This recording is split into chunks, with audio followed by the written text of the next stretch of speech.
अग्रलेख न्यायदेवते पुढील पेच. आपला वैद्यकीय गर्भपाताचा कायदा विशिष्ट परिस्थितीत 20व्या आणि काही अपवादात्मक परिस्थितीत 24व्या आठवड्यापर्यंत गर्भपाताची परवानगी देतो. गर्भाशयात वाढणारे मूल आईवडिलांना नको आहे आणि सरकारला म्हणजे राज्ययंत्रणेला ते हवे आहे. अशा परिस्थितीत नेमके काय करायचे? माणसाचे जगणे महत्वाचे की जगण्याचे तत्वज्ञान? महत्व व्यक्तीला असायला हवे की अनेक व्यक्तींनी मिळून तयार झालेल्या व्यवस्थेला? एखादी निर्मिती महत्वाची की ती निर्मिती करणाऱ्या निर्मिताची इच्छा महत्वाची? कोणत्याही जीवावर हक्क कुणाचा, पालकांचा की समाजाचा? मुळात एखादा जीव जन्माला येणे कुणी ठरवू शकत नसेल तर त्याचा मृत्यू कुणी ठरवू शकतो का?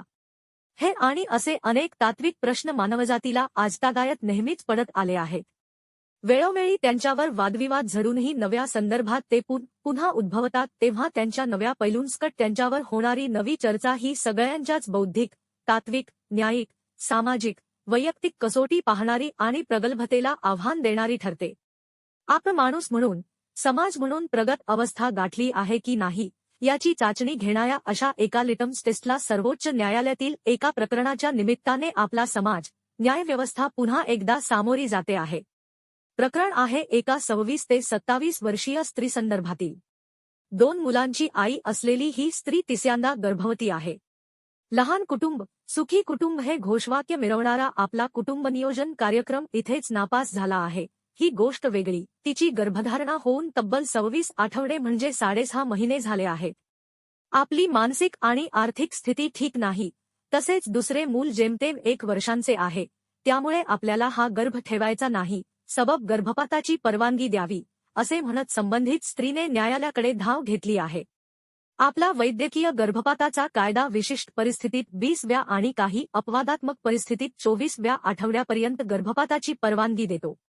पण संबंधित स्त्रीची गर्भधारणा होऊन 26 आठवडे झालेले असल्यामुळे तिला कायदेशीर गर्भपातासाठी न्यायालयाच्या परवानगीची आवश्यकता आहे. 2 मुलांची आई असलेल्या या स्त्रीने मूल नको होते, तर गर्भधारणेला 24 आठवडे व्हायच्या आधीच गर्भपात का करून घेतला नाही, या प्रश्नाचे तिच्या वकिलांनी न्यायालयाला दिलेले उत्तर असे आहे की ती लॅक्टेशनल आमोनोरिया, प्रसूतीनंतरचे वंध्यत्व यामध्ये स्तनपान देणाऱ्या मातांना मासिक पाळी येत नाही आणि प्रसूतीनंतरचे नैराश्य यांना तोंड देत आहे. त्यामुळे गर्भधारणा झाल्याचे तिला समजले नाही. तिला ते समजेपर्यंत कायद्याची मुदतीची मर्यादा ओलांडली जाऊन कायदेशीर तसेच तात्विक पेचप्रसंग उभा राहिला आहे. सर्वोच्च न्यायालयात हे प्रकरण गेल्यानंतर न्यायालयाच्या खंडपीठाने संबंधित स्त्रीला तपासणीसाठी दिल्लीतील एम्स रुग्णालयात पाठवले. तिच्या तपासणीसाठी वैद्यकीय समितीही स्थापन केली. त्यानंतर न्या. बी. नागरत्ना आणि न्या. हिमा कोहली या दोघी न्यायमूर्तीच्या खंडपीठाने गर्भपाताची परवानगी दिली. एम्स रुग्णालयाला त्यासाठी तिला मदत करण्याचे आदेशही दिले. पण त्यानंतर दुसऱ्याच दिवशी अतिरिक्त महान्याय अभिकर्ता ऐश्वर्या भाटी यांनी केंद्र सरकार त्या बाळाच्या जन्मानंतर त्याची काळजी घ्यायला आणि आवश्यकतेनुसार त्याला दत्तक घ्यायला तयार आहे, पण त्यासाठी ते बाळ त्याच्या आईच्या उदरात वाढून जन्माला येणे आवश्यक आहे, अशी केंद्र सरकारची भूमिका असल्याचे सांगितले आणि त्यासंबंधीचा अर्ज न्यायालयाने स्वीकारावा अशी विनंती सरन्यायाधीश धनंजय चंद्रचूड यांना केली. सरन्यायाधीशांनी त्यासाठी दुसऱ्या दिवशी नवे खंडपीठ स्थापन करण्याचे मान्य केले.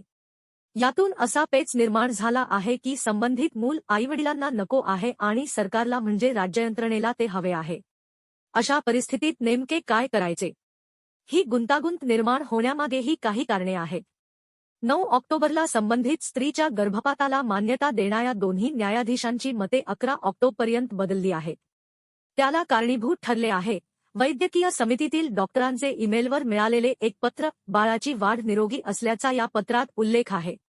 बाळ नॉर्मल नसणे, त्याला गंभीर अपंगत्व येण्याची शक्यता असणे, आईच्या जीवाला गंभीर धोका असणे यांसारख्या अपवादात्मक परिस्थितीतच गर्भपाताची परवानगी दिली जाते, तीही 24 आठवड्यांच्या आत. ती मुदत उलटून गेली आहे. बाळ निरोगी आहे, आईही त्याला जन्माला घालण्यास सक्षम आहे. अशा परिस्थितीत गर्भपाताला परवानगी देणे म्हणजे गर्भाशयात जिवंत असलेल्या जीवाचा जन्माला येण्याचा अधिकार नाकारणे. याबाबत काय करायचे हा प्रश्न या पत्रातून न्यायालयाला विचारला गेला आहे.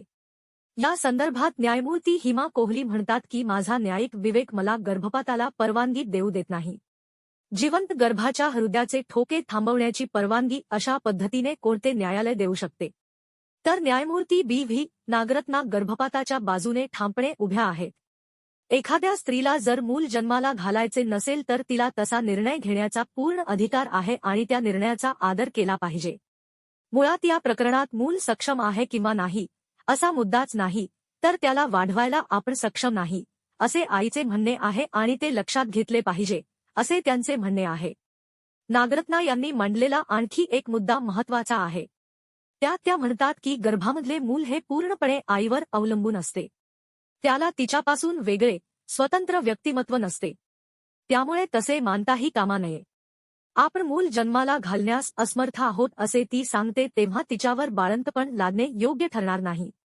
नको असलेल्या मुलाचा तिच्या मानसिकतेवर, शारीरिक क्षमतेवर, आर्थिक क्षमतेवर, कुटुंबावर, पर्यायाने जगण्यावर गंभीर परिणाम होऊ शकतो.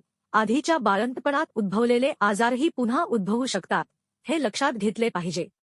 बाळाला मान्यता द्यायची की गरोदर स्त्रीच्या निर्णय प्रक्रियेला या मुद्द्यावर दोन्ही न्यायाधीशांची मते विभागली गेली आहेत. याचिकाकर्ती स्त्री, अतिरिक्त महान्याय अभिकर्ता स्त्री आणि दोन्ही न्यायाधीश स्त्रियाच अशी परिस्थिती असलेल्या या प्रकरणात या वेगवेगळ्या मतांमुळे निर्माण झालेला हा अभूतपूर्व पेच आता तिघा न्यायमूर्तीच्या खंडपीठाकडे वर्ग केला गेला आहे. प्रत्यक्षात भारतीय स्त्रीचे जीवन कितीही दुष्कर असले तरी भारतीय न्यायव्यवस्था तिच्या संदर्भात नेहमीच संवेदनशील राहिली आहे, हे कुणीच नाकारणार नाही.